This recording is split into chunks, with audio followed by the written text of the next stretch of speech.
Bismillahirrahmanirrahim, and good afternoon, everybody. Honorable Session Chair, Commissioner of Bangladesh Securities and Exchange Commission, Dr. Shamsuddin, Honorable Chief Guest, Mr. Abdul Rauf Talukdar Sir, Governor Bangladesh Bank, Honorable Moderator, our dear Atiur Rahman Sir, and all the distinguished panelists here. Everyone sitting here is much more knowledgeable and experienced than me. I happen to be here possibly because of the reason I've been working in capital market arena for quite some time. And I also see our beloved Joshim Bhai, the FBCCI president, everybody, all the distinguished guests, other speakers, panel speakers, media. Welcome all of you to this presentation. Before starting my presentation, I have got a 25 minutes time, so I'll try to cover it in 20 minutes time actually. So before starting my presentation, I start with a very positive note about Bangladesh. I think many of you may not know that in 1971, Bangladesh poverty rate was 73%, meaning that a person's income, per day income less than $2 at that point in time was the definition of poverty line. So 73% people were under poverty line. And yesterday, our Prime Minister here in her opening session told us that now the poverty rate is 20%.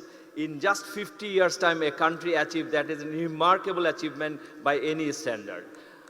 Bangladesh also is almost self-sufficient in food production, second largest producer of the garment industry in the entire world, third largest producer of vegetable, fourth largest producer of fish, and sixth largest producer of poultry. So the country is very fertile, so we are very sufficient in our food production, and poverty alleviation is on our way. Before starting, the final point is that Bangladesh GDP in 2008 was 100 billion US dollar.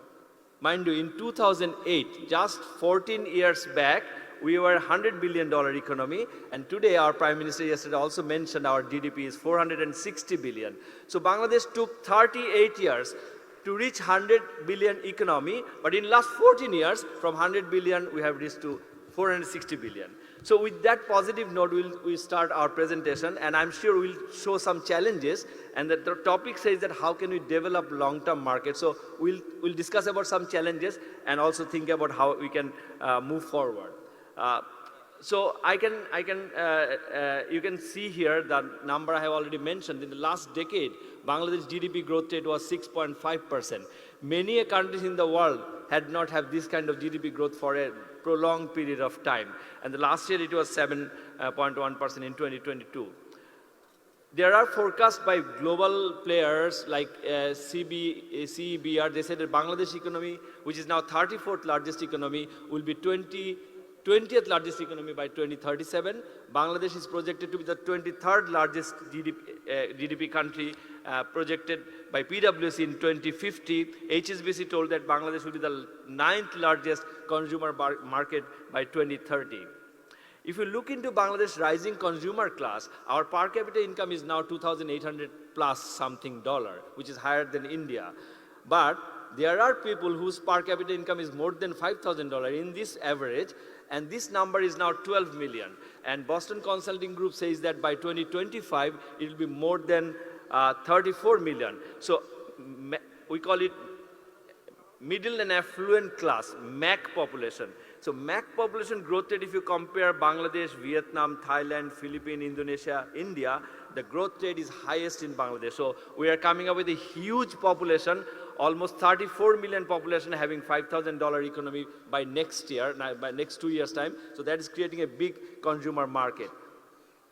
We have another very strong point that our average people's life age is very low. Median age is 27.6 years. Almost 65% population are less than 30 years of age.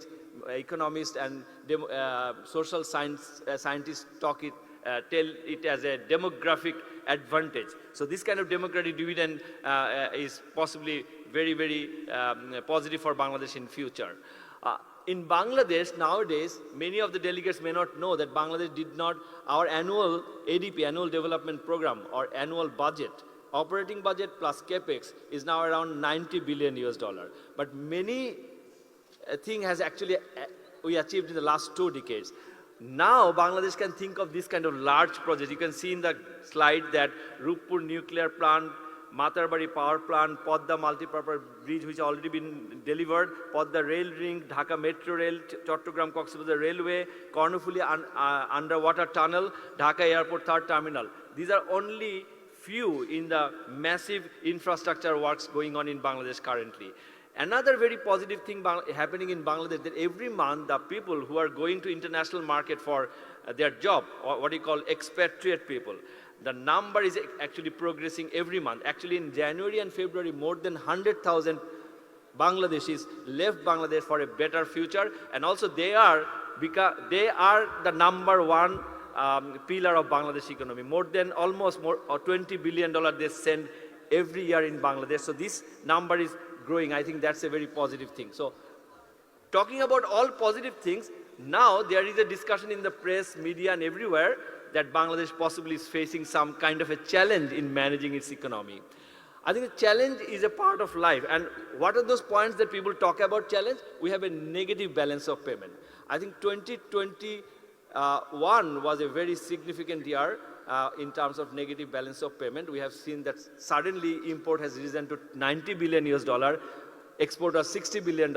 So there was a $30 billion plus trade gap. And that's why we had a current account deficit of more than $13 billion. But I think thanks to central bank governor and the Ministry of Finance and our Honorable Prime Minister leadership, I read in the newspaper that last 6 months trade gap has been reduced significantly. Although there were certain measures that we will not import some luxury goods, but I think that's the right direction we are moving to. So this is one challenge, that how can you maintain current account deficit. Our forex reserve, somebody is saying that it's now 4 months average import bill if we consider $7 billion requires every month. So if it goes down to 3 months level, then we can have some problem. But I think the indications are there, it will not go to that level. Our currency has depreciated by 35% in the last 1 year. And there is concern that if we cannot manage our negative balance of payment, it can go further. But I think the directions we need to watch very carefully. And world commodity price was high, but good news is that I have checked with the international commodity price websites. Most of the major commodity prices are almost 25% down by this time. And oil price is also coming pre-war level. Lots of other things are happening, that we are curtailing imports. We are negotiating with different countries for bilateral arrangement. We are increasing fertilizer import. We are negotiating with multilateral organization, and as a result, IMF has recently approved a $4.7 billion loan. And mind you, this IMF has loan has a two component: extended credit facility and resilience and sustainability facility. This resilient and sustainable facility is first in any Asian country that IMF has given. And they agreed that in 6 tranches they will give the money. I think that's a very positive development about Bangladesh, although that will come with some kind of a painful reform. I'm not going into that. So this is the overall economic situation and infrastructure happening in Bangladesh and recent economic challenges. Now, how does it fit with our presentation to the sources of long-term finance? How can Bangladesh arrange these long-term funding needs for this huge infrastructure development? If we look into this slide, you will see that in 2020, we needed $18.9 billion for infrastructure, and we arranged $13.3 billion. So there's a $5 billion plus gap. In 2030, we're expecting there will be a $8 billion gap. In 2040, $10 billion gap. So if every year Bangladesh needs average for the next 10 years, $25 billion. And if we can arrange internally around 18 to $20 billion, we have a gap of $5 to $7 to $10 billion. This is the challenge, that how can we manage this funding gap. From where we get the funding? Mostly international, G2G, either Bangladesh, China, Bangladesh, Japan, Bangladesh, other countries. And the multilateral agencies, World Bank, IMF, JICA, ADB and others. But majority of the funding still for the local business, local infrastructure, local industry are coming from the local sources. And here the picture gives a very, very clear that Bangladesh is heavily relying on the banking system for generating project financing, long-term project financing and industrial financing. In $13.8 trillion total outstanding loan in the banking system, 99% of the capital origination are happening from the bank. If we look into the capital market, I mean, in the last 10 years average, our banking system gave us $1.16 trillion every year loan. Our capital market average, we raised 10 billion. So it's still 1 to 2% of the total money we raise for the business, for the industry, for infrastructure. So here comes that important role. How can we reduce the over-reliance on the banking sector and develop a strong capital market where the capital market can be a source of long-term funding? And if you look into the last 10 years, capital market fundraising, you will see that its average is not more than 10 billion taka. In the banking book also, they are investing 30% in the long-term funding. So banks normally are commercial lender. They should not go for very long-term funding because their deposits are short-term. So if they take short-term 1-year deposit and lend 5 to 10 years project financing, then there is a asset liability mismatch, and you can see in this graph. And if this mismatch continues, there are stress in the banking management. And for that reason, our NPL is also relatively higher compared to Thailand. In Thailand, the NPL ratio will be 2 to 3%. Like in India, it is similar to us, but recently they have managed it better. Our NPL ratio is now around 8 to 9%. But since I was working in the banking sector, if we consider the rescheduled, restructured, or other loans which are not really regular, we call it extended NPL. I think Bangladesh banking sector NPL can be relatively much higher. So that is a problem in the banking sector. So if that continues, that business and everybody infrastructure funding rely on the banking system, that will create more NPL problem, although there are other issues, not only this long-term term, tenure only. So what is the solution for long-term funding? Banks has an asset liability mismatch problem, sometimes tension of deteriorating asset quality. So possible solution is the capital market. There is a saying that any country is developed if the country's capital market is developed. Look at America. This is the largest capital market, largest economy. Second largest capital market, China, largest economy. Germany, largest capital market, larger capital market, largest economy, larger economy. So if we talk about G8 countries or G20 countries, everywhere you will see a correlation. If the capital market is developed, country is developed. So I think there is no option for us to look into higher capital market participation. Now, why the companies and corporates or business are not coming for raising money from the capital market? There are a couple of problems. One of the problems is that corporate houses do not have correct books of accounts. Many corporate houses has got books of account which may not reflect the actual situation because they sometimes cannot manage tax and VAT. There are competitions. Some of the operators are not paying right kind of VAT and tax, and that's a good operator also cannot disclose their book because they lose market.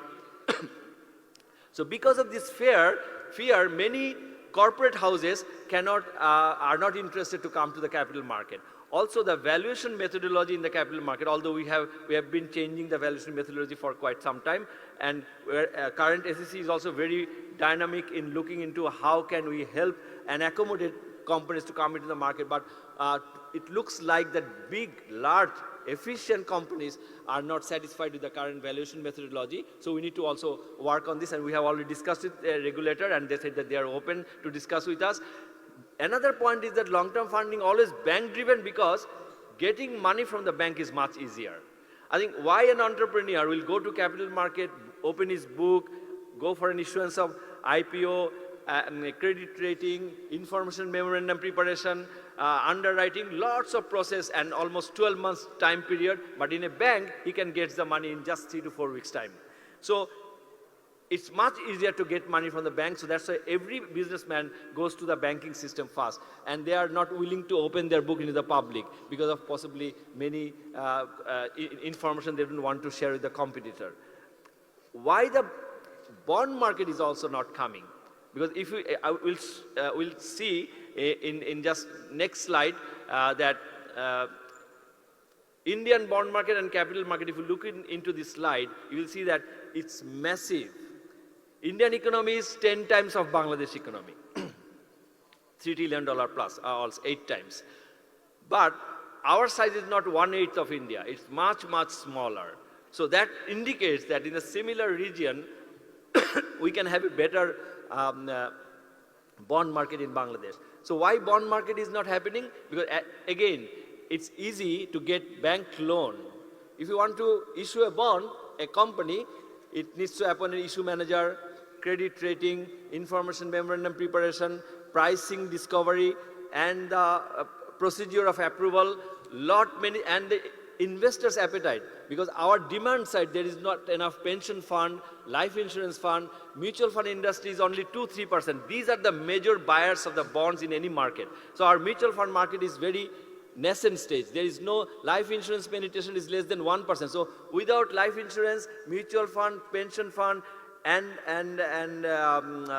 other university endowment funds are major buyer of any bond market. So the demand side, major problem. On the supply side, it's much, corporates do not want to go to the market by raising, by issuance of bond because they think it's time consuming, it's cumbersome, cost is higher, and another difficulty is that there is not enough transaction in the bond market in the secondary market. Recently, bond market transaction started in Dhaka Stock Exchange, but I don't think it is going anywhere because the transaction is very, very small, insignificant. So we need to really look into why the transactions are not happening, because if the transaction starts happening, then we'll get the yield curve. And once we get the yield curve, pricing will be easier for us. So there are other issues. So I think, I don't want to go into the detail, but a lot of improvement scope is there.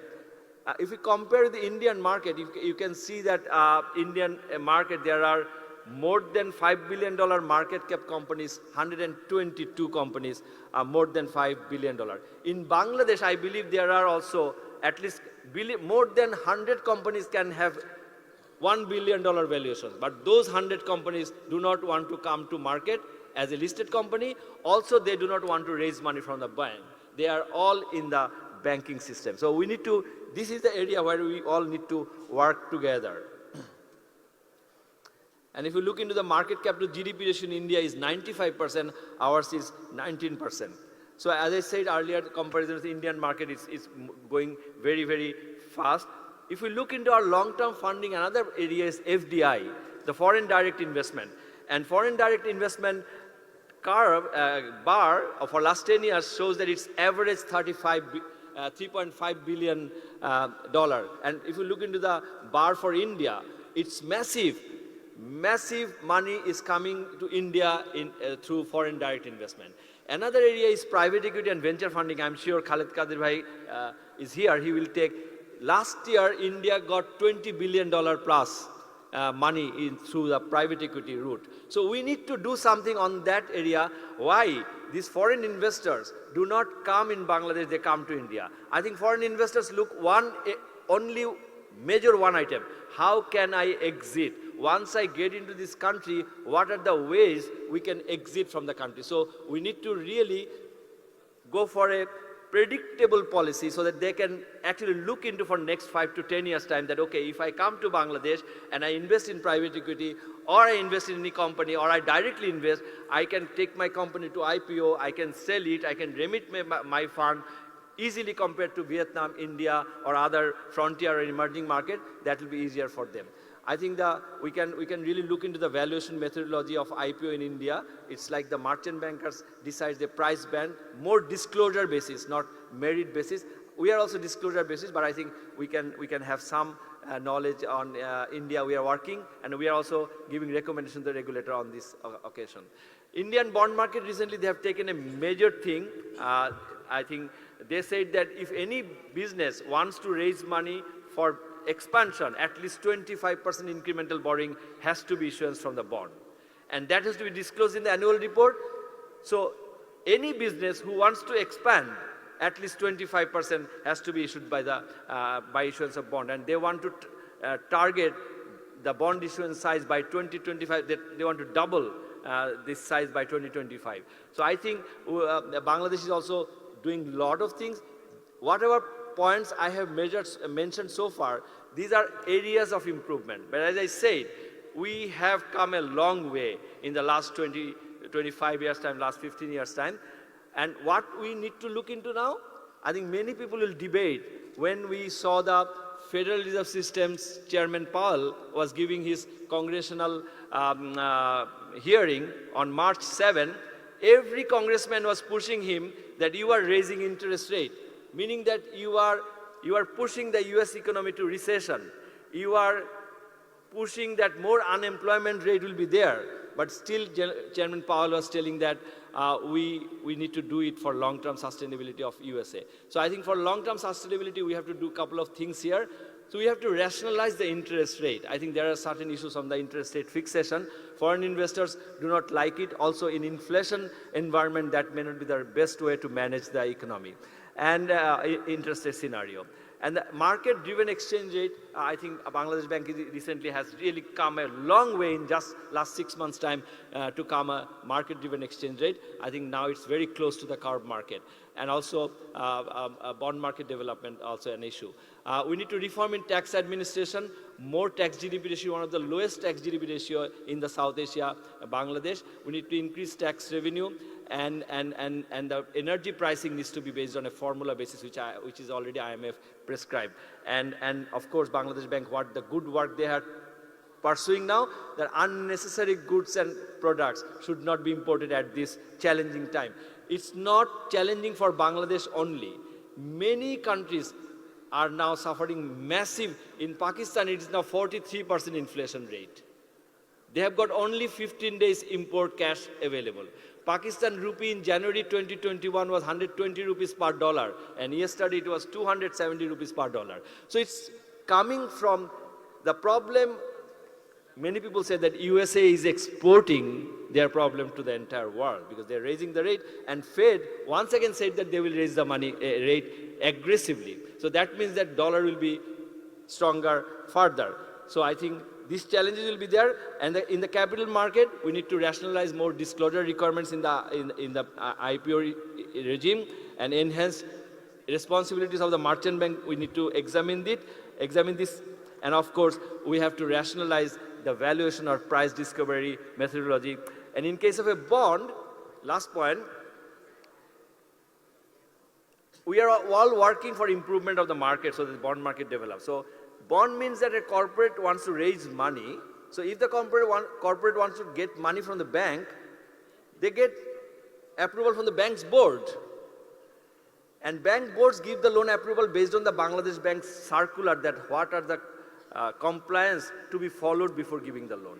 I think in case of a bond, we may follow that instead of getting a prior approval, SEC can give a set of compliance rules like in India, what SEBI did, they prescribed formula and said the corporates can issue bond, an investor can invest bilaterally. Later on, the issue manager and corporates inform that whether they have issued the bond as per the rule. I think that will simplify the process significantly, and I am very hopeful person about Bangladesh. We are all working together. We hope that we can take the market cap from 20% current to 40% in next 10 years' time, and the bond market can be very significant in the days to come. Thank you very much for giving me a patient hearing. Thank you all. Thank you. Thank you, Arif. This was a very, very comprehensive presentation, I would say. It had not only touched the monetary landscape, but also has gone into the capital market. And he has really covered most of the areas of long-term finance. I'm sure the panelists will pick them up. As Arif has already mentioned about that how to really learn from our neighbors, how to learn from the best practices, and I'm sure the panelists will focus on many of them. Particularly, we have two of our foreign participants here, panelists. They probably will give you more light on some of these best practices that we are having.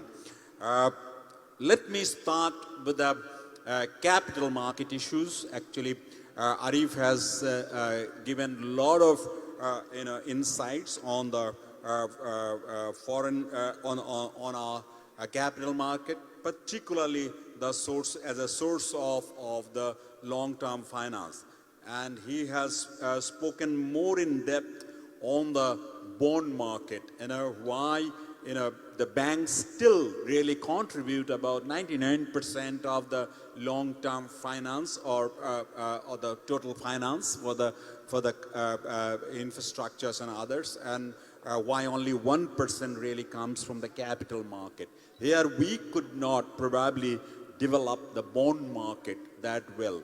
The bond market, the ordinary savers like you and me, if we had the opportunity of everyday investing in the bond market, all the short-term, investment we will be making, we will be really contributing to the long-term finance, because the bond market will be so vibrant, people will feel that their income is assured in a very well-compliant bond market. And for that matter, our regulators will really have to come up with the new hopes and the architecture for the bond market. I'm sure Dr. Shamsuddin will focus on that later, but let me now come back to Asif Ibrahim, Chairman of the Stock Exchange. Asif, if you would really, tell us something about the capital market as a chairman of the Chittagong stock market. You probably know better. What are the changes that we already have been witnessing in the capital market, the reforms we are already making, and what more reforms we need to make it more market friendly? Particularly, what are the constraints that really bind us at a low level equilibrium trap of the bond market? Why can't we really move in because the kind of investment that Arif was talking about, we really cannot really depend on the banking sector for that kind of investment, and yours is the market which has to come though. So challenge is on yours. Asif? Thank you. Thank you very much, the Chief Guest, Honorable Governor, the special guest, the Commissioner of BSEC, the Session Chair, of course, my very respected Dr. Atiur Rahman. Arif, thank you for a wonderful presentation. Actually, the current Commission, after they have taken over recently, they have made some changes in terms of bringing in some reforms in the capital market, and also in terms of market expansion. The solid employment and successful application of these reforming initiatives are now the key. How are we going to get there? In order to make the capital market a more viable tool for long-term financing, as you have clearly mentioned, only 1% of our financing for long-term is coming from the capital market, particularly from the aspect of the infrastructure requirement in order for us to, for the trillion-dollar economic journey. I think that is very much essential that we make those reform efforts successful. Let me just give you a little bit about the background. I will not repeat what Arif had said, but our 7.1% growth for the year 2022 is indeed it's remarkable, and it's praiseworthy, and it's commendable, particularly after the post-COVID economic situation of the world. And our growth, it was driven by mainly our MG sector, agriculture, and services, which can provide attractive investment opportunities for the domestic investors as well. We have a huge population base. We've always been talking about the demographic dividend and the sizable consumer market. In the year 2010, we had predicted from Dhaka Chamber that by the year 2030, Bangladesh will be the 30th largest economy in terms of purchasing power parity. So we have to also tap into that. The present scenario of the Bangladesh capital market right now, our market to capitalization to GDP ratio is only 19%. It needs to be much higher. In India, it is about 95%. The number of listed companies also is very, very low. It's only 354 where we have so many listed companies. If you look at the RJC number of companies across the country, the number of listed companies still is very low. In India, it's 3959 as was shown by RF. So there are ample opportunities to grow and expand our market. Let me just give you some figures. The total capital that was raised through market IPO in the main board in 2022 is 7,612 million taka.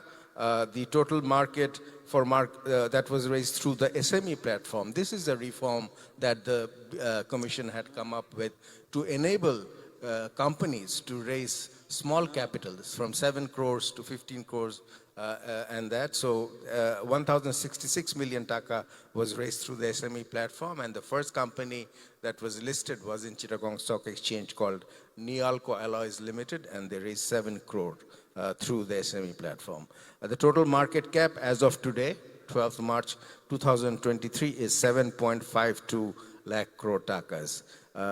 One very interesting thing, and this is where I would like to thank the Honorable Chief Guest of the session, is introduction of government securities in the capital market. I think this is a remarkable reform that has been made, and the figure as on 9th March of 2023 of GSEC trading in the capital markets is taka 3.21 lakh crore. The mutual fund market cap is should be much more than where we are. We've seen that in India, the market cap of mutual funds are much higher. Asif, you have another 2 minutes ready. Okay, no, I know. Okay, so I'm going to go to the some of the reform measures and some recommendations. I mentioned about the SME platform. Also, alternative trading board platform has been introduced, which is also good for listing non-listed companies' shares. That is a good reform. Yield-based bond platform has also been introduced in order to facilitate trading of corporate bonds, Islamic bonds like Sukuk. We have already seen Sukuk being traded and being introduced in the market. The IPO approval process has been shortened by the Securities and Exchange Commission for quick disposal of the qualified investor offer, and the derivatives market. This is also very important in the ongoing strive to introduce the first commodities equity market in Bangladesh is through CSE. DSE will focus on REIT, which is a real estate derivative market. So these are some of the reform measures that are being undertaken now. Now, in terms of regulatory reform, what I would suggest are as follows. We have to rationalize the tax rate for listed securities. We have to rationalize the tax rate for small capital companies, incentives for companies to be listed on ATB, rationalization of disclosure requirements, rationalization of price discovery, as was mentioned by Mr. Arif Khan. And government should make an example for the private sector by taking financing from the capital market for infrastructure development, following the practice of Asian countries like China, Malaysia, and India. I would like to finally close by saying that we need to have much, much more institutional investors in our capital market. The numbers are not significant enough. This is where perhaps we can attract some of our foreign investors to come in and invest here. We have to cut the red tape, Honorable Prime Minister mentioned yesterday. In order for reforms to happen, we have to be more efficient. And finally, I would like to congratulate FBCCI for their 50th year and for organizing such a wonderful international business summit, giving us the vision for the future. Thank you very much. Thank you. Thank you, Asif, for raising many of the forward-looking ideas. I'm sure other panelists will also pick it up. Let me continue with the capital market. I will be now requesting Khalid Qadir to really give us some ideas about the opportunities for private equity and other alternative investments in Bangladesh, and what policy support probably you would need. Okay, huh. What policy support you really need for that? As I can understand, the equity market is still very volatile, because you don't have a predetermined, rates of return. So that looks very volatile. So how do you really improve the ecology so that this becomes more predictable, and also throw some light on the alternative areas like venture capital, or how do you use more pension fund and others into the capital market, which Arif has indicated, but you can elaborate. Thank Okay, you. Khalid. Thank you, Dr. Athir. First, I'd like to thank you, the APCCI, to invite me to talk about long-term financing, along with the esteemed members from the financial institutions, the regulator, and needless to say, I'm very privileged to be on the same stage with the two governors, a former governor and the current sitting governor.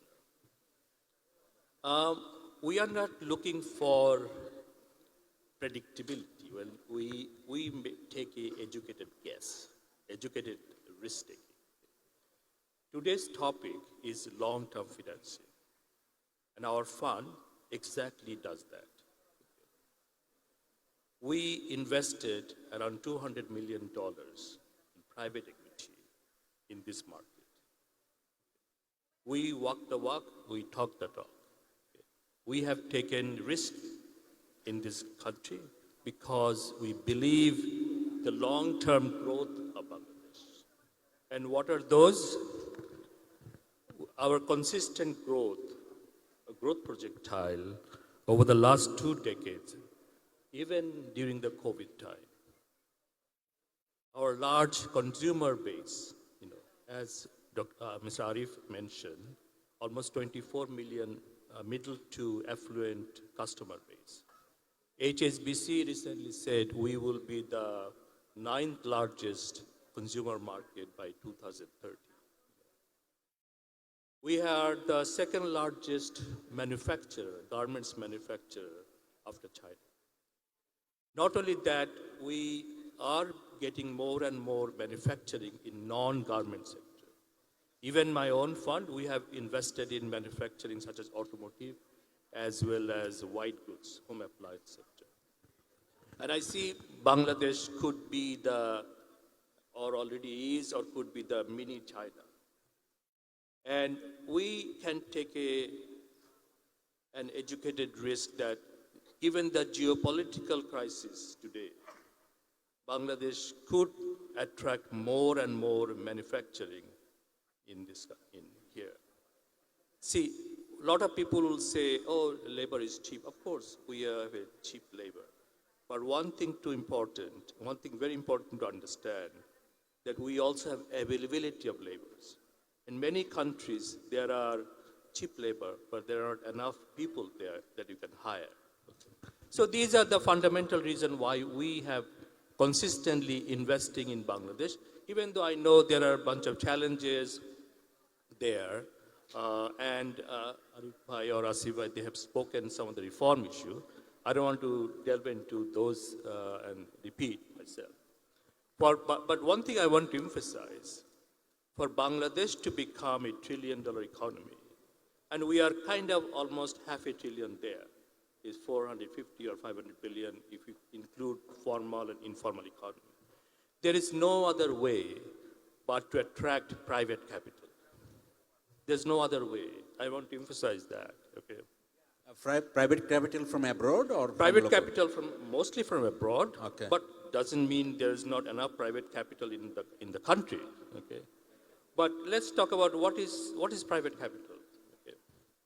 Private capital is a pool of capital outside the government fundings, grants, suppliers credit, or So there are investors like large private equity fund, large infrastructure fund, large corporate fund.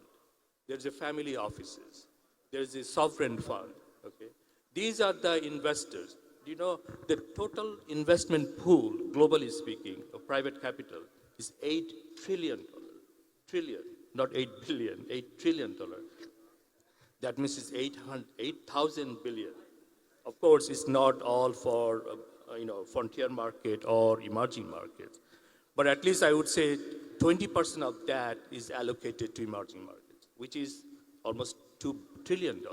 That means, it's a huge amount of money. Can you, Khalid, just keep on Sure. that, we now see a lot of capital flow reversals because of the strong dollars and a lot of exchange rate, fluctuations. So how do you really, in a situation like this, how do you attract those capital when most of the capital probably is, running back to the states? The capital outflight is for Bangladesh context, is a different story. And this may not be the right, format to discuss all of these things. But investors, they will take the FX risk if there is a sound investment story on the ground. There's a way to build in the FX fluctuation. But what I want to emphasize, I think there has to be reckoning that our policymakers or we are not yet focusing the private capital. I think every time there's a challenge, we run to World Bank, ADB, all the multilateral or bilateral, But I think time has come, since the economy is growing, even in difficult time, we need to reach out or tap this large capital base. Capital pool globally is available. It's not that we just go there, they're not going to give us the money. I understand that.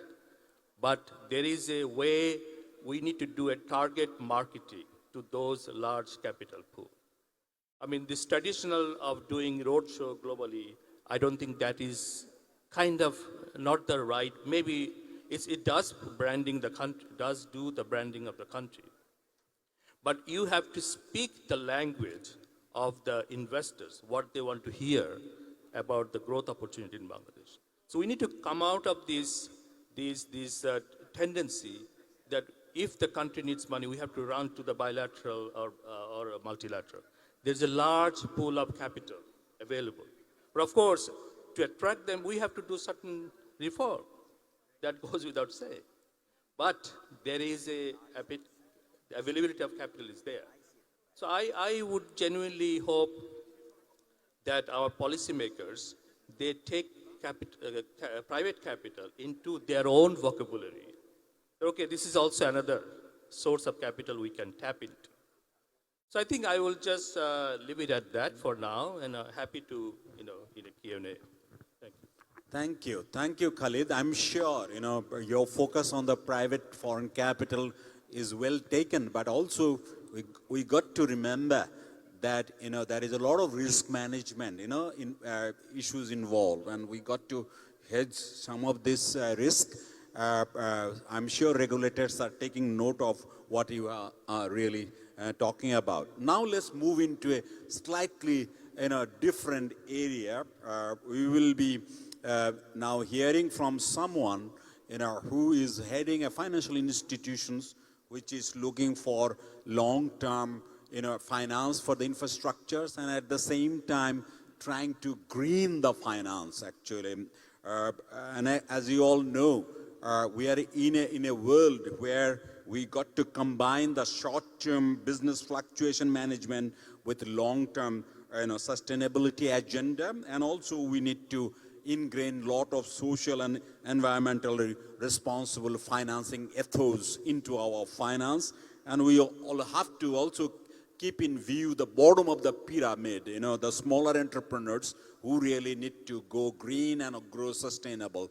And one of the organizations called ITCOL, has been really putting its efforts and energies into this kind of, long-term green investment. So let me, at this stage, bring in Mr. Alamgir Murshid, Executive Director and CEO of ITCOL. Alamgir.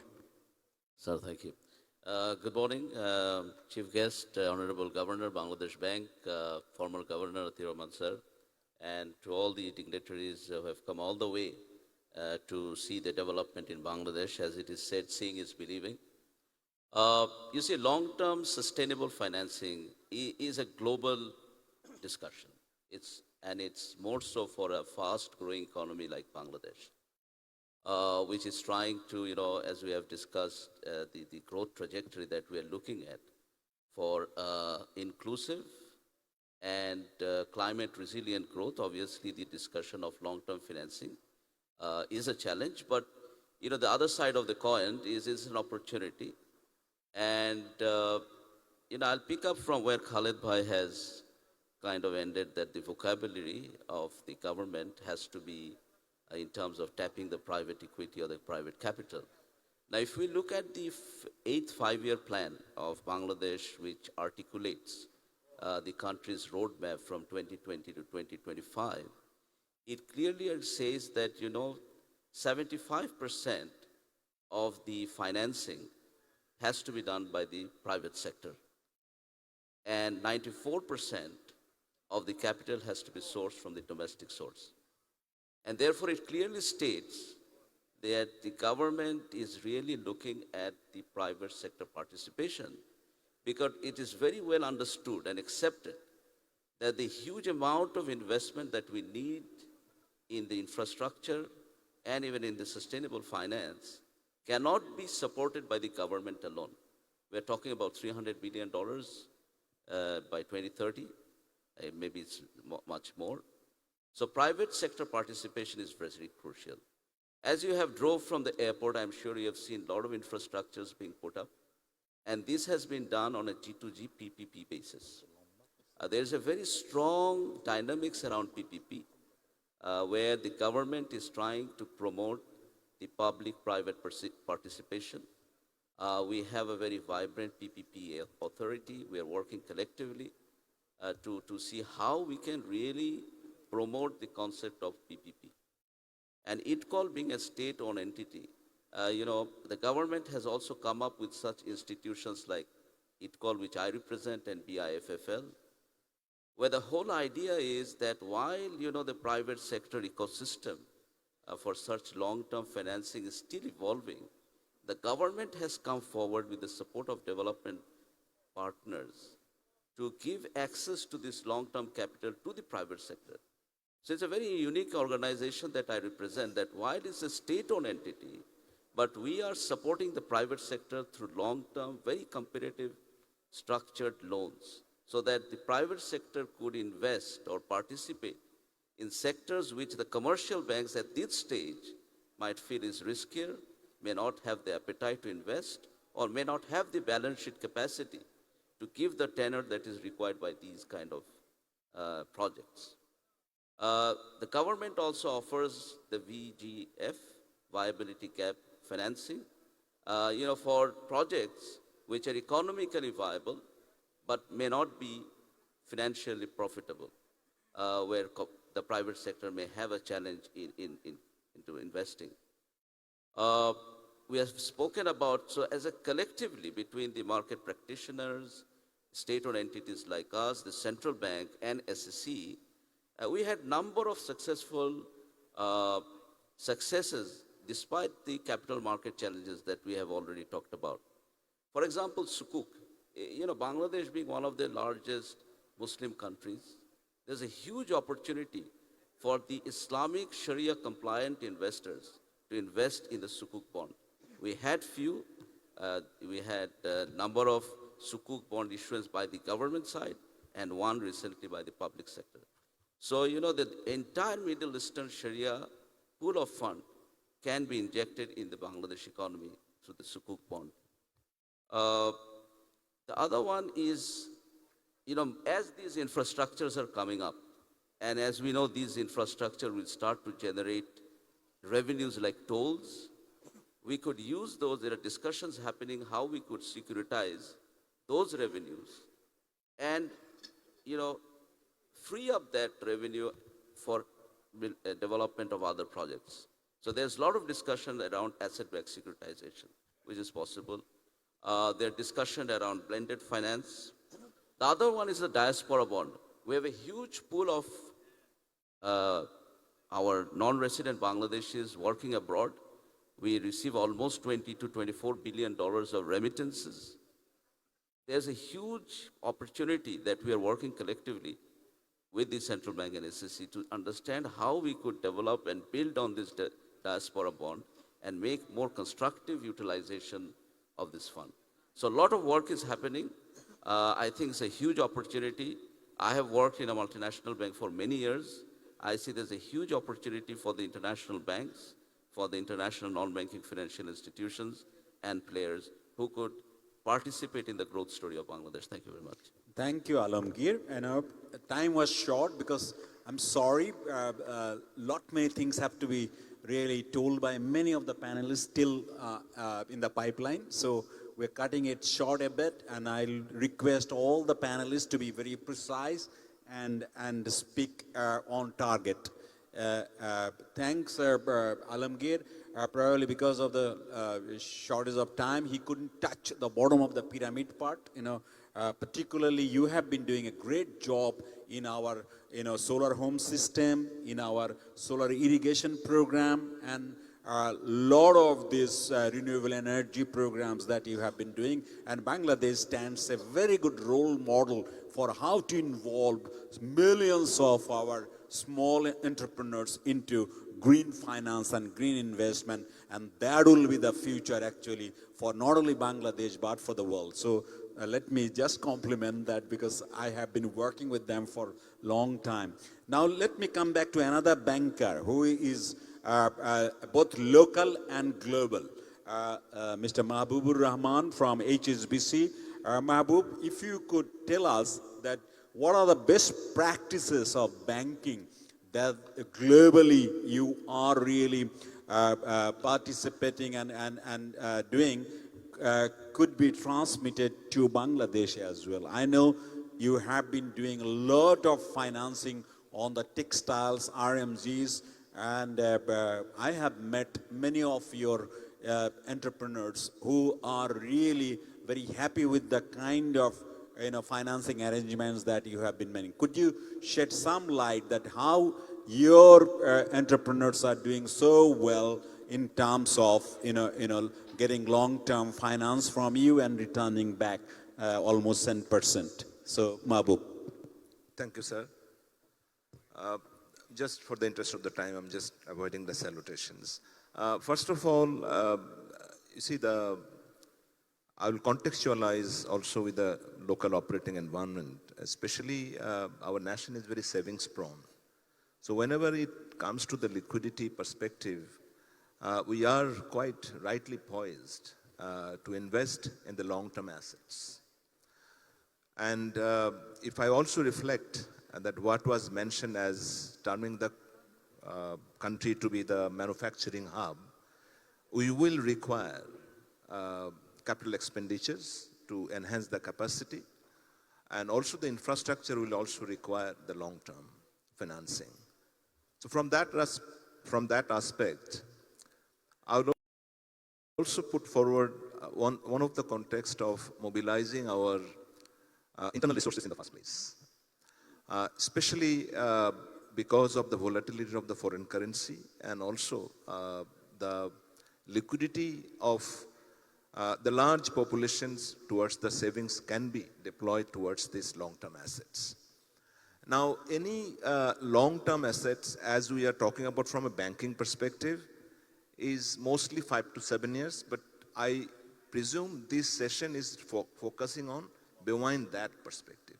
Because if I see the 30% exposure for the banking sector is long-term, and mostly it would be 5 to 7 years, if not less.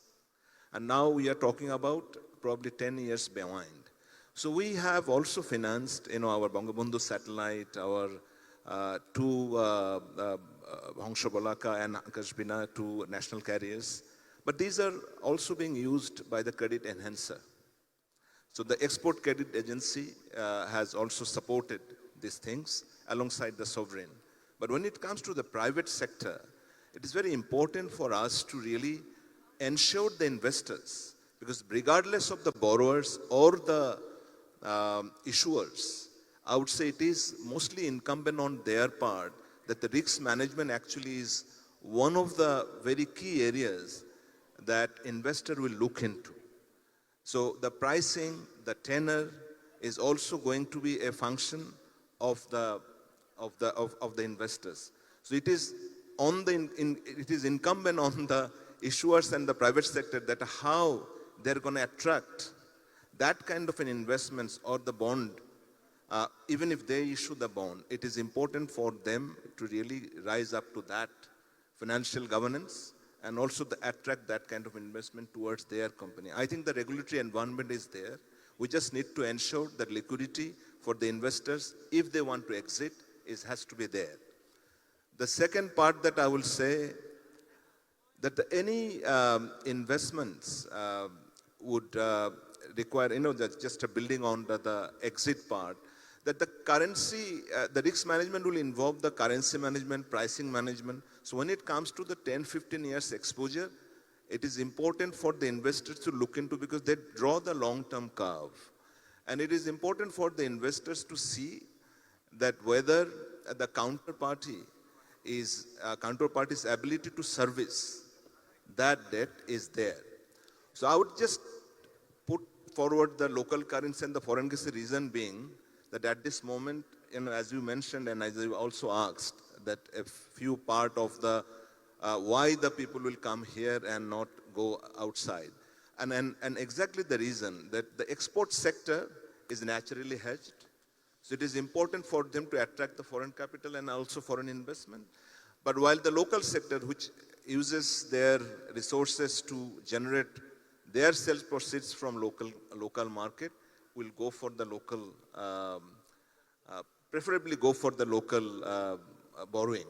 Otherwise, the currency risk, interest rate risk, as well as the repayment and the cash flow risk will be too high.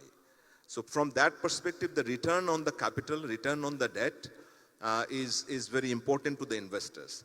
I'll just put two statistics in the context that the global debt market is $300 trillion. And also the equity market is 125 trillion.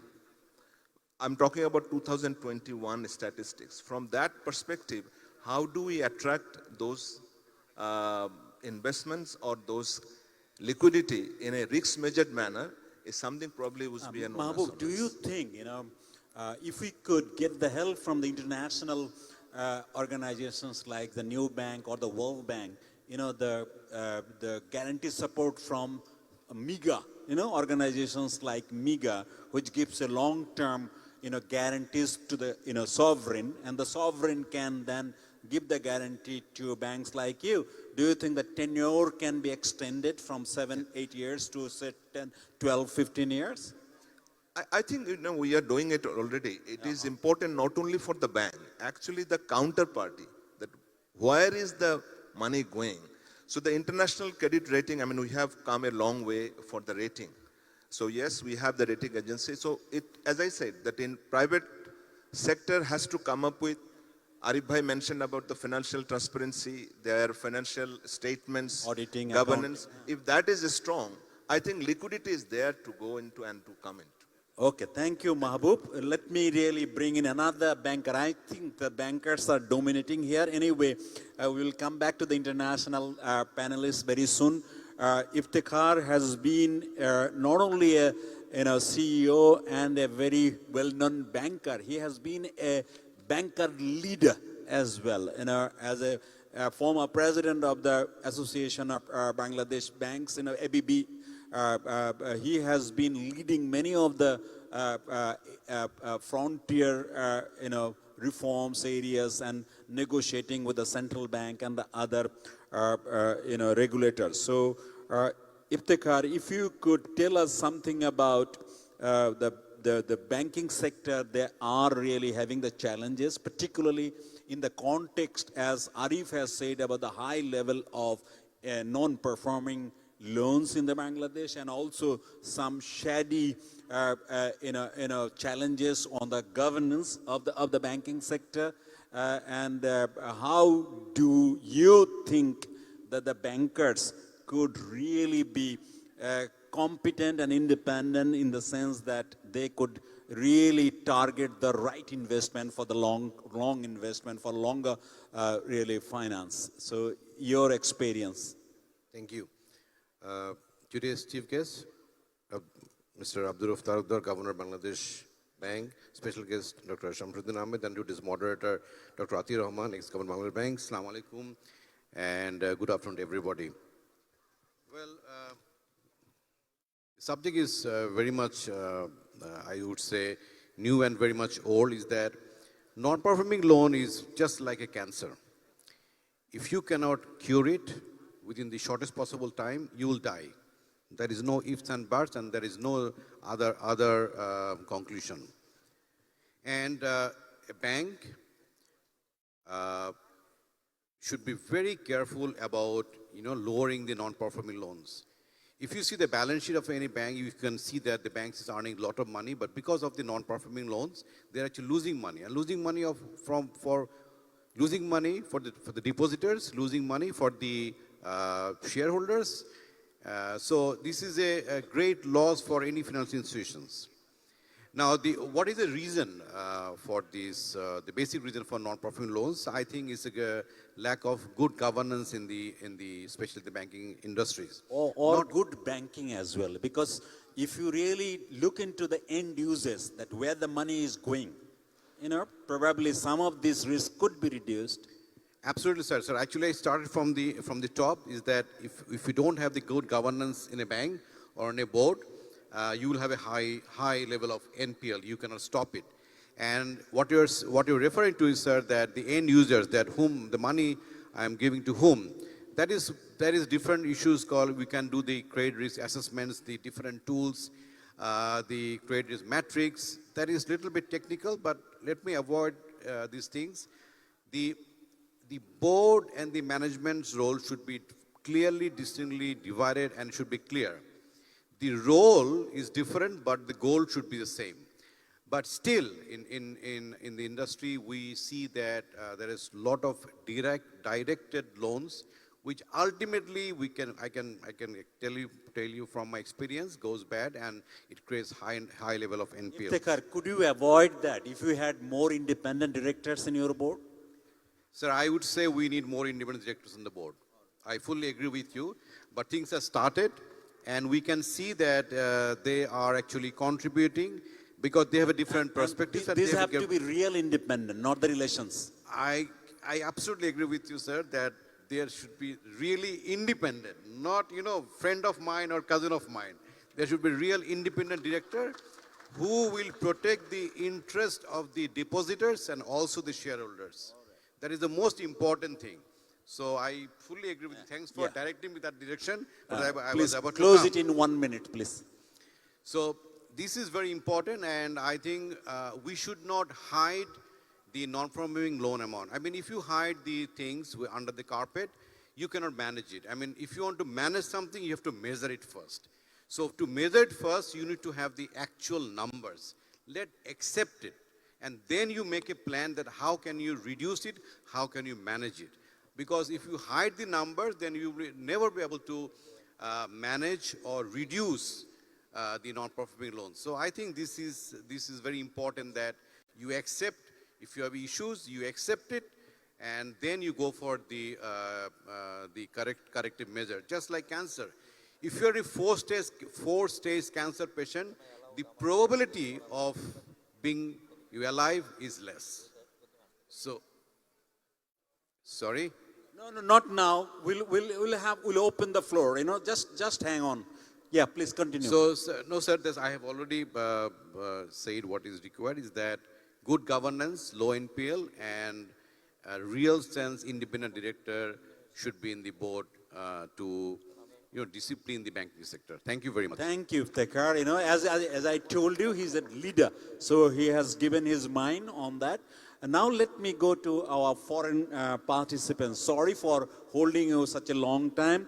I would really go to Mr. Yahya Al-Hatti, so the director, so the Exim Bank, we have been working with this bank for quite some time, and so he knows Bangladesh environment very well, investment, and Saudi Arabia is coming back in a big way in many of the long-term investments, and right now the process is still going on. So, Mr. Yahya, what do you think that you have been watching the best global practices that you are also practicing in Exim Bank, so the Exim Bank, and what really we could really learn from that and benefit from those best practices in facilitating long-term capital to Bangladesh, Mr. Yahya. Thank you very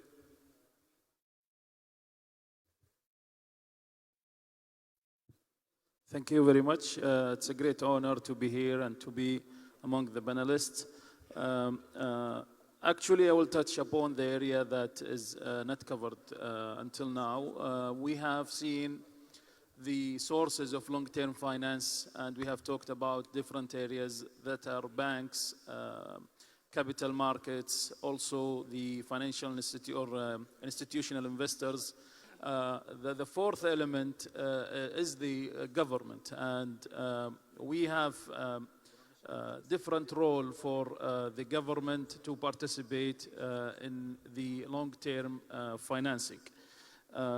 Government can put in place rules and measures to have the information ready for banks and capital markets to act.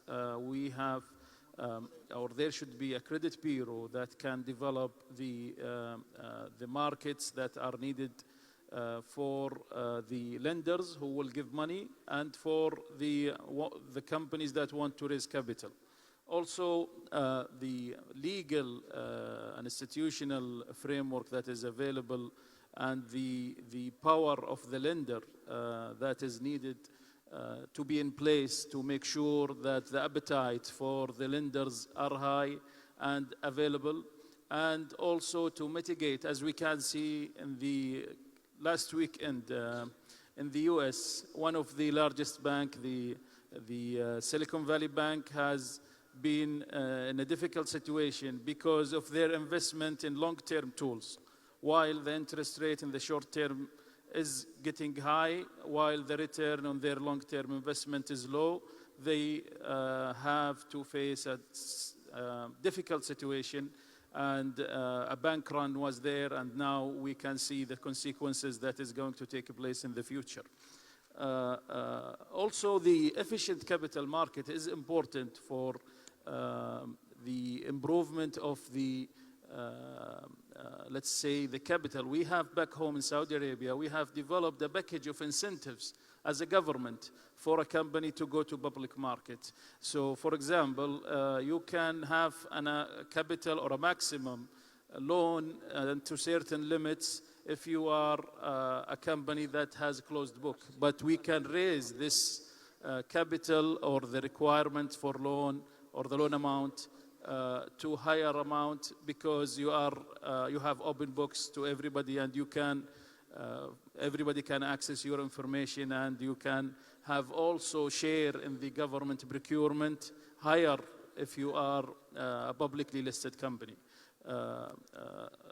Last but not least is the development financial institution.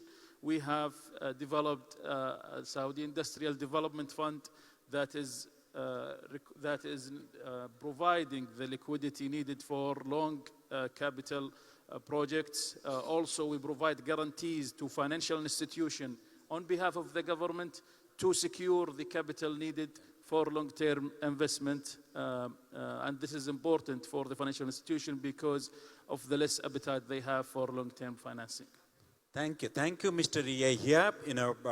We will be hearing from him when you ask specific questions to him in the coming.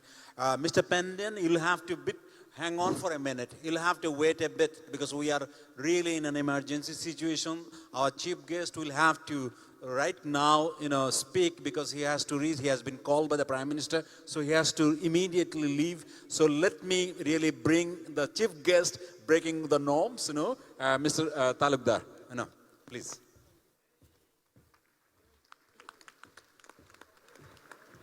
We'll continue this session, don't worry. So if the present governor is not there, the past one is here. So nothing to worry. Thank you. Thank you, sir. Respected moderator of the session, Dr. Atiur Rahman, former Governor, Bangladesh Bank, distinguished participants, panelists, participants, ladies and gentlemen, Assalamu alaikum and very good afternoon. First of all, I would like to thank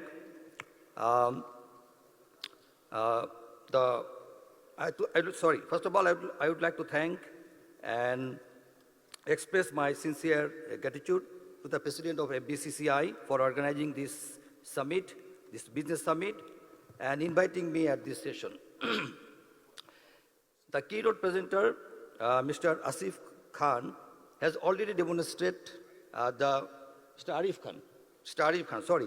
already demonstrated the requirement of long-term finance and its availability and impediments, and shown a comparison with India.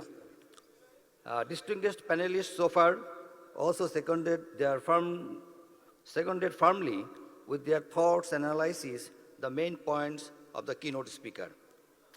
I will not repeat most of the statement already made. However, I want to reiterate some of the issue. Firstly, the current model of long-term financing, to me, is not sustainable. Current model, already Mr. Arif Khan mentioned that 99% are provided by the financial institutions. The financial institutions actually getting this money on a short-term basis, but providing on a long-term maturity. So there is a maturity mismatch and actually leading to non-performing loans. So this could be one of the reasons why we have a huge amount of non-performing loans in Bangladesh. Not only the long-term financing, the entrepreneurs also approach these banks for the working capital. So working capital also provided by these financial institutions. So this has created a severe risks for repayments of the loans. As we know that if one entrepreneur fails to repay consecutively 2 quarters of repayment, they becomes non-performing loan. But if they get the money from the capital market, they have a time span of 1 year for repaying their coupon value. And that actually reduces the risk to become a non-performing loan. I have been advocating a model for long from my previous position. How do we change, this phenomena?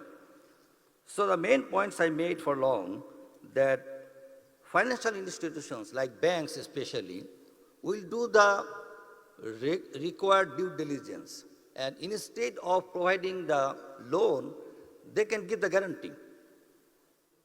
And with this guarantee, the entrepreneur or the corporate house can go to the capital market and raise their fund. So the bank should not have a funded liability, rather a non-funded liability. And with that non-funded liability, the bank can reduce their risks. An entrepreneur can get their fund from the capital market, and the investor will be confident because this is backed by the bank guarantee. And I have been pursuing Security Exchange Commission for long. The member is here. I have been working with them for last so many years. So I think it is time for the BSEC to come forward. And Arif Khan also mentioned there are some, the bureaucratic mechanisms in BSEC. So probably they have to revisit their, this approval procedure, and probably BSEC has to give more time on policy issues rather than addressing day-to-day problems.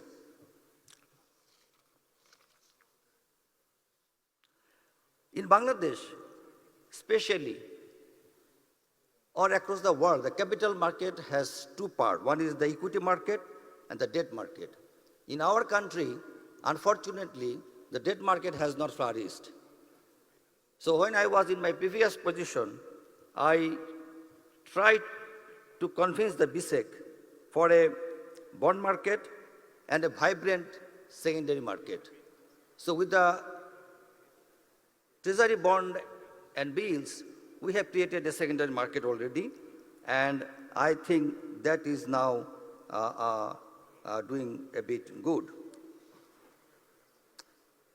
Let me share what Bangladesh Bank has been doing, to address these impediments. We will continue to provide all kinds of policy supports to the capital market and the BSEC. And you all know that we have already resolved some of the issues which were pending with central bank for more than 10 years. In Bangladesh Bank, Governor Atiur Rahman sir already mentioned that it's like not a regulator, but a developmental nature of central bank. So, in last 6 months, we have created some long-term financing facilities. Is almost refinance and pre-finance both. One big fund we have created of 25,000 crore taka for CMSME, that is term loan for a long term. Also, we have created a green transmission fund of 5,000 crore taka. Besides, we have also created one agriculture development common fund. So it will be a pool fund. So the banks who are doing very good in providing agriculture loans, they will have access to this fund. So now, let me tell you a bit about central bank that we are now working to fix 3 prices. First, inflation. So our policy is to reduce the growth of aggregate demand while taking supply side interventions. The policy we are now following. So trying to reduce the demand, aggregate demand, the growth of aggregate demand, and we are also financing the supply side initiatives. So this is what we are doing for the inflation. For the exchange rate, first, we are trying to stabilize the exchange rate that already discussed, and also to eliminate the multiple rates.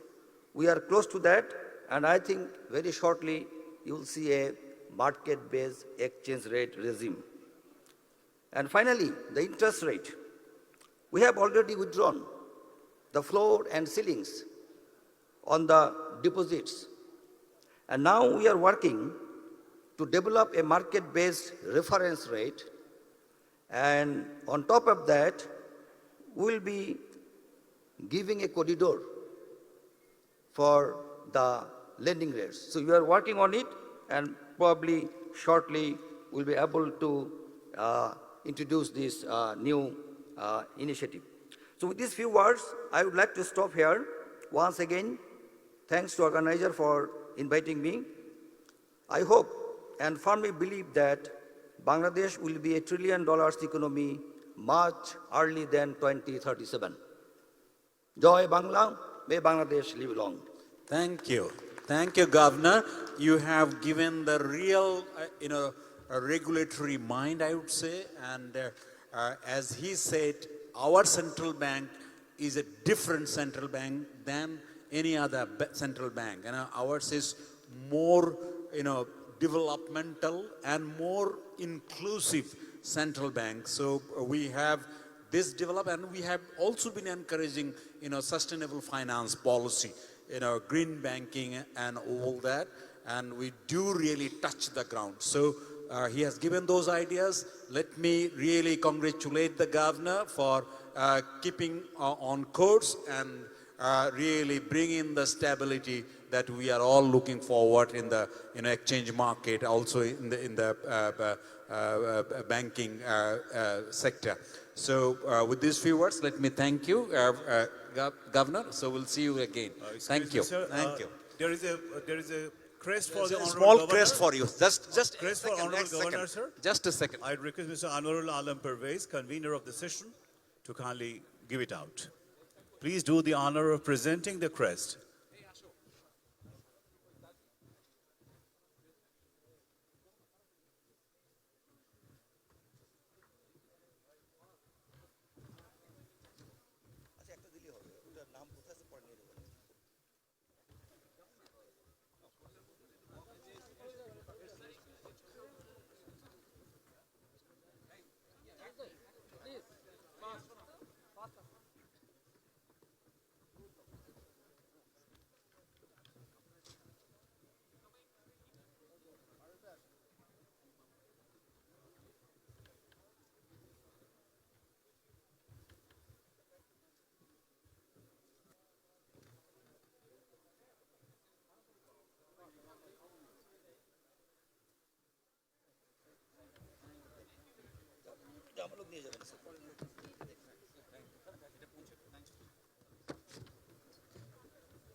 Thank you. Thank you, Governor, again for bearing with us. Now let me continue the panel session that we had. We have the last panelist here, Mr. Pandian, who is the Director General of the New Development Bank. Dr. Pandian, could you please share how the New Development Bank plans to support the participant governments and the private sector in providing the regulatory support like the guarantees, or even supporting the long-term finance for the private sector and the financial, how to improve or modernize the financial sector with your help. Since you are the only multilateral institution here in this forum, so really would like to know how do you plan to support the developmental aspirations of Bangladesh? Thank you. Thank you, Chair. First, I would like to introduce what is the New Development Bank. This New Development Bank has been started by 5 BRICS countries, the Brazil, Russia, India, China, and South Africa. 5 countries started this bank in 2016, and Bangladesh has recently joined as a member of this bank. So we can work with the private sector as well as public sector in Bangladesh. Right now, we are working with a project to supply water supply to the city of Dhaka. It's a 250 million project, and the term will be for 25 to 30 years. So this is really the longest tenure. In addition to that, we are also working for another 4 projects amounting to more than $1 billion.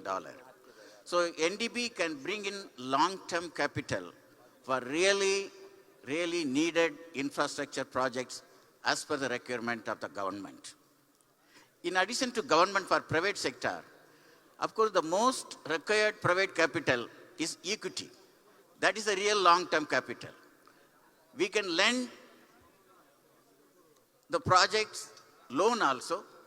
That loan also can be for more than 15 to 20 years, up to 30% of the project cost for private sector. In addition to that, we can provide equity. Only thing is, we have to be very careful in selecting the companies.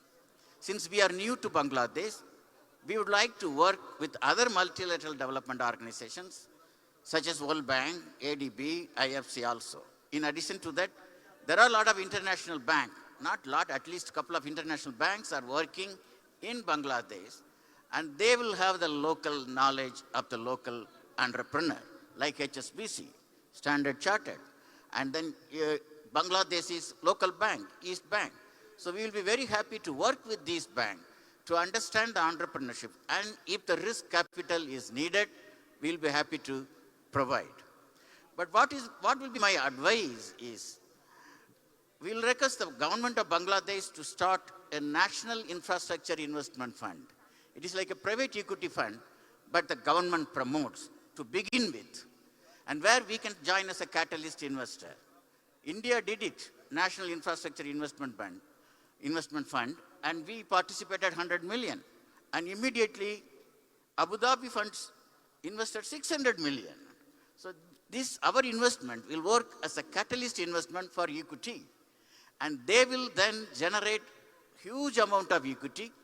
They will lend it to various private sector companies, and they will raise, in addition to the equity loans, so this will promote huge amount of investment in the market.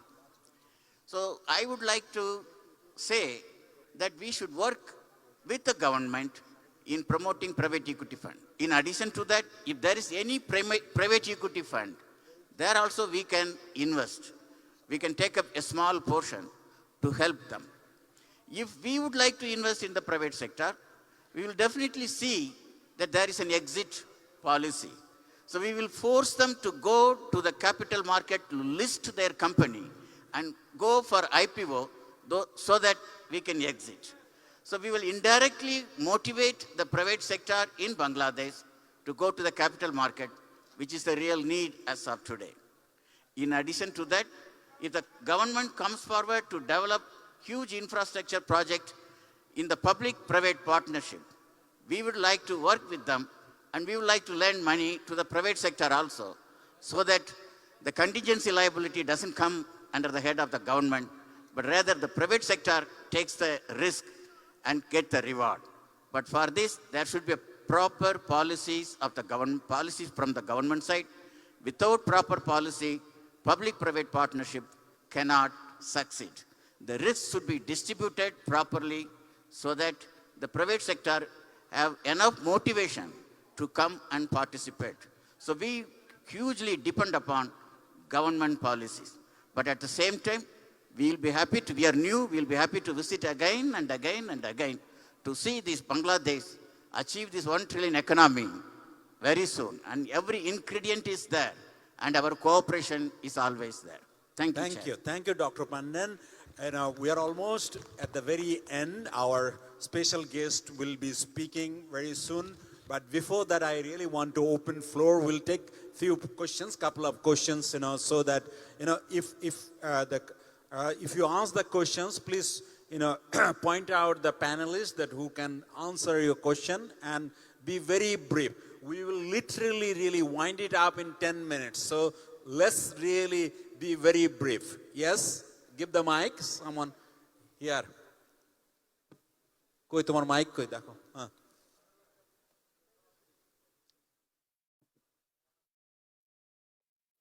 Microphone কেন ready থাকে না তোমাদের? তুমি একটা দিয়ে দাও তো, একটা মাইক নাকি? না, এসছে। Introduce yourselves and ask question in 30 seconds. Smart question. Two question one for Mr. Arif Khan regarding the bond market promotion. Couple of years we are speaking on it, but it's not taking off. Is there any possibility to do policymakers to give this any support in the tax side so that the people will come to the bond market? And number two is the banker, Mr. Ali Reja Iftekhar, regarding the independent board of the banks. Do you have any idea of the modality, how best the government can choose or the bank can choose the independent director who will really see the sector itself, not to others? Thank you. Thank you. Arif, the quick answer. Yeah, thank you. Regarding the timing for the bond approval, I think it's now very fast. We have recently gotten approval very shortest possible time. Our current chairman, Mr. Shibli Rubayatul Islam, and our commissioner Shamsuddin is personally looking into the bond approval process in a speedier way. I think that problem has already been kind of taken into consideration. Thank you, Arif. Iftekhar. Well, the international standard is minimum you should have 30% of the independent director on the board. Thank you. Okay, good answer, smart answer. Next, yes, please. This is Preeti Chakraborty, Director FBCCI. Preeti, aro kache, Director FBCCI. My personal business is healthcare, running medical college, hospital, and nursing college, and all these things. My question regarding long-term finance, it should be a big projects. So why our equity is still bankers calculating in 40%, 35%, even 50%? Is it possible to make a big project, making the equity, keeping the equity 40%, 35%, or 50%? Number one question. And number Can you remain one, because we want to cover a few more. You know? another one. I think Bangladesh Bank should now issue circular changing the policy, because this policy has been done long back. So it is, they are not, our bankers are not taking the, even advertising in their working capital system. So many things they are not taking. So I think Bangladesh Bank go for new policy. Thank you. This is a comment. Thank you. The first one, can Iftikhar answer this, and can you follow, Mahabub, follow the next one? Okay, the first one was regarding that the percentage of equity. Equity is basically your stake in the project. We all like to see that how much you are actually putting your money in the business. I'm not in favor of 50% or 40%, but there must be a acceptable level of equity in any project you do. It could be 20%, it could be 25%. Policy changes. But 50 is too high. That is, I fully agree with you. Okay, Mahabub, to speak on the policy changes she asked for, really, for a long. I think the policy is pretty clear. Bankers are also custodian of depositors' money. So any project that they will take will have a risk assessment so that the money comes back. And every risk will not be same. Some risk will be good, some risk will be medium, some risk will be low, or not very strong. So based on the risk-weighted assets, bankers will put up that structural governance, whether the equity would be 30, 40. Because you see, the bankers' job is to really take risk and lend money. Why is that they should be doing it? They would be doing it only if they find it feasible to get the money back. Okay, Mahabub, thank you. We'll take a couple more questions. May I make please. one comment? Please. The microphone, please. You are taking my 30 seconds. Please. Thank you. My name is Almas Kabir. I'm a director of FBCCI. I work in the ICT industry, and the biggest challenge in the ICT industry is access to finance. Whenever a software company goes to a bank, the banks ask for collateral, and the only collateral that we have is the software that we have made, or the human capital. So, and the bankers ask for collateral like a building or a land or something. So is it possible to make a policy to evaluate or appraise the IP, the intellectual property, and include that into the balance sheet? And can the bank take that as a collateral? Is there a policy can be made? Can a policy be made? Okay, Khaled, you want to come in on this? Of course, as a private equity fund, we don't go after your fixed assets. I'm talking about banks. Yeah, I guess I can't speak for the bank. Okay, can I make one comment? I want to echo what the panelists from NDV said. That it's time the Bangladesh government looks at infrastructure fund. Okay. Because it is that way you delever the government. Okay. Let the commercial investor take the risk and build a bridge. Right. The special guest, Dr. Shamsuddin, will take that up. Any banker, Mahabub or Iftikhar on this? I think your point is very valid. I would not go into the collateral issue. The bank mainly see the cash flow issue. I think the understanding of this business actually is at its nascent stage.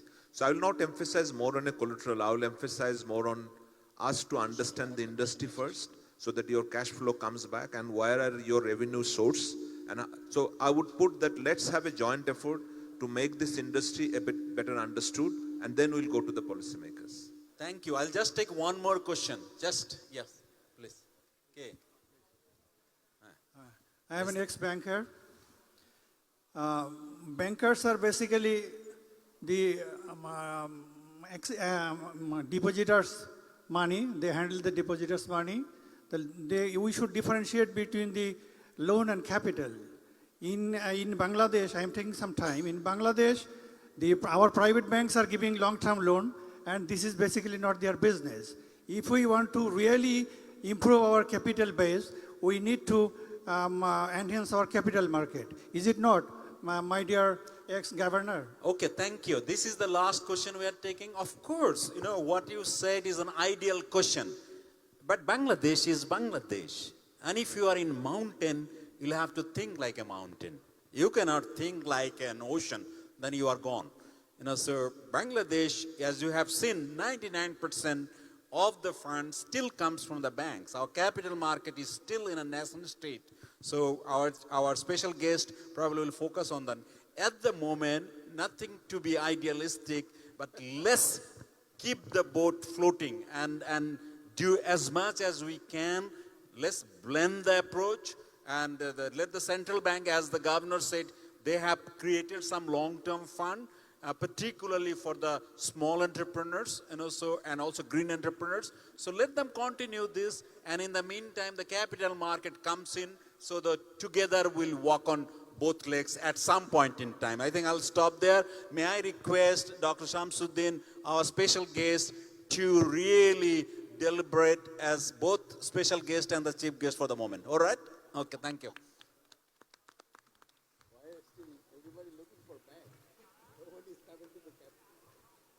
Good afternoon. Thanks to the organizer, ABCCI, and the ministries to invite me here to this August audience. Thanks to our panelists, especially very notable thanks to our keynote presenter who mentioned many important things about today's discussion. I would like to start with one thing that I'll be brief because I know that we don't have much time. We were the 20th economy in the world in the year 1972. And now we are the 34th largest economy in the world. So in 50 years, from 200 to 34 we came. And now we have an agenda, a vision, a trajectory that we are riding with is to reach in the next 20 years to become from 34th to 25th. It's not just a dream, it's a possible, plausible, and highly expectable goal that we have set. With that thing, I would like to say that to achieve that particular dimension, we really need to think about how we can bring in long-term finance. And that's how we have this event today. History is a big thing. There are many discussions that have been made. I'm going to be very brief. But if you look at the history of the banking industry, you see, we had banks like BSB and BSLS. They had a different story. And they set a system, a procedure, which also led to this idea of bank-led financing. And the banks have done their job in the last 50 years. They have done great work, which facilitated this achievement that we are standing today. But the day has changed because the currents change for everything. Now is the time to look into how we can tap in capital market elements and instruments. Towards that, many elements are there. It's difficult to touch on many things, but I would like to say a few things that have been categorically mentioned here, like valuation methodology. We have recently changed one about 18 months ago, and we don't want to change every day and every night all these policy issues. But we have been working, in particular, we are working very strongly towards a methodology that will be able to take in the concept of technology and services companies. Because that's the future, because we are growing, our service industries are growing, technology firms are coming up, and because of that, we need to find out ways through which we can evaluate technology companies and service industries. So we are actively working on determining new ways of valuation. In fact, this is an issue not only for Bangladesh, in many places of the art. I'll stop here on that. And then some of you mentioned about issues like it takes a lot of time, there are bureaucracy, and also staff with the SEC in Bangladesh. Of course there are, but it takes time to eliminate many of these things.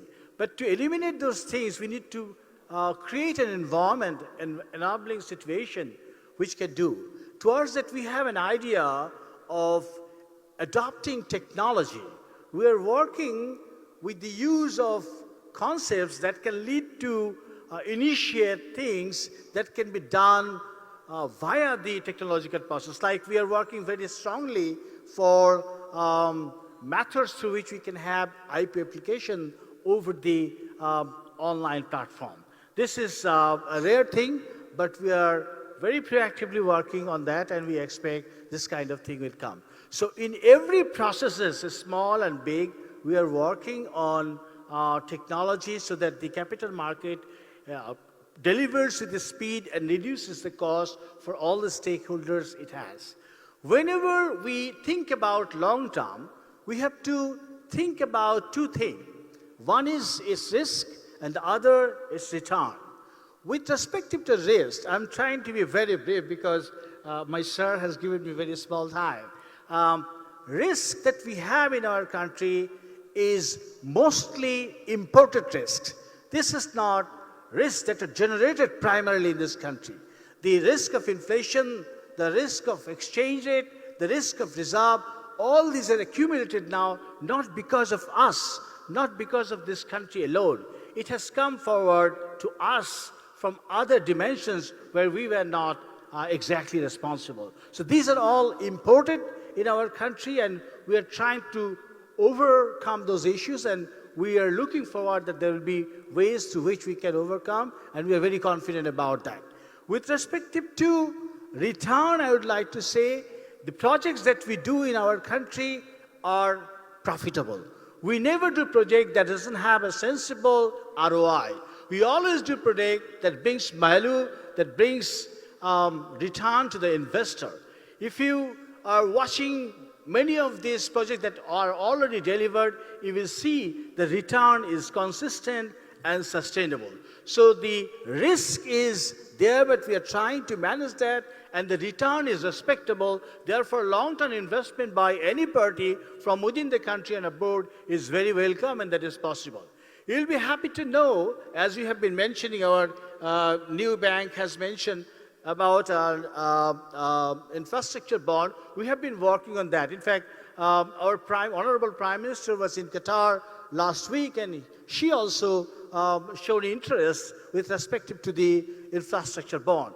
The Security Exchange Commission is significantly working towards that. In fact, I was consulting a number of agencies last week in some place, and I was talking briefly with our governor for a few minutes on that particular thing. We are trying to see how we can initiate an infrastructure bond in this country, because our risks are calculable, we can manage that, and our returns are expected that it will reach to the investors. So we have an intention for an infrastructure bond, and probably it will not take much time to gain that particular thing.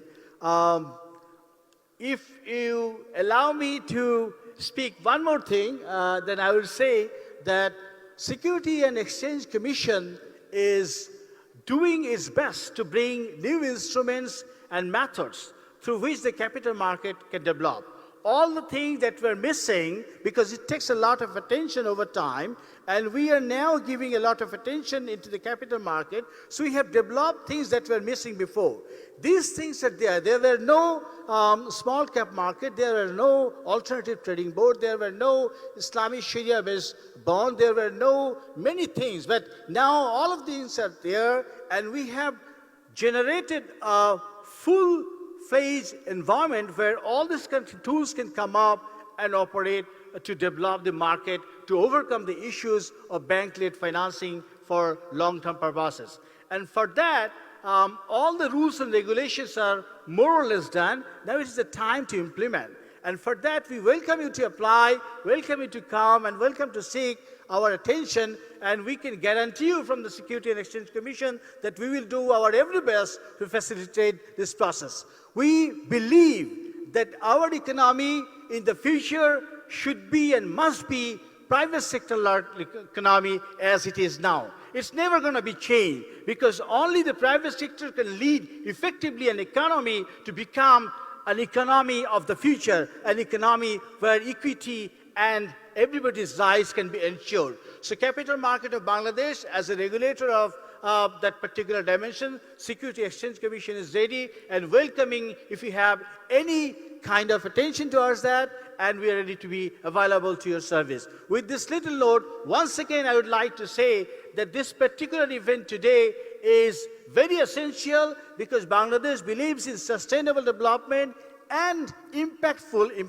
investment system and environment, and therefore this particular kind of attention from all the stakeholders are very important, and we can work together towards a new dimension that we have been thinking about, is to become one of the developed country within the next 20 years. Thank you very much for having me here and giving me an opportunity to talk for a minute. Thank you. Thank you. Thank you, our special guest, Professor Shamsuddin. With you, I really want to thank all the panelists, particularly our foreign panelists. I wish we could give you more time. But again, as you know, time is money here, so we have to be very, very short. And thanks to all, I think the point which our special guest pointed out, that we are really working on it and we are doing a lot of reforms, but we still have to go a lot, many miles, particularly we could really access our pension fund, because at the moment the pension fund is not really funded. So this is one area I thought we could not touch base today, and we will have to really work on that. The venture capital is another area which we could not do much today, and probably the digitization of the entire system of the capital market probably is also still to be done. So there are many areas. Probably we'll take another day to do that. But for the moment, I really want to thank the panelists and also the very vibrant audience. You have been always interactive and also reactive. So thank you so much for being so nice. Bangladesh is really on the move. Nothing to be, sometimes we are pained by the media trial, which is not always welcome. The regulators are in really sometimes in a tight corner, but let them really operate freely, and I'm sure you will get the results. So with these few words, really let me thank all the participants here and also FBCCI leaders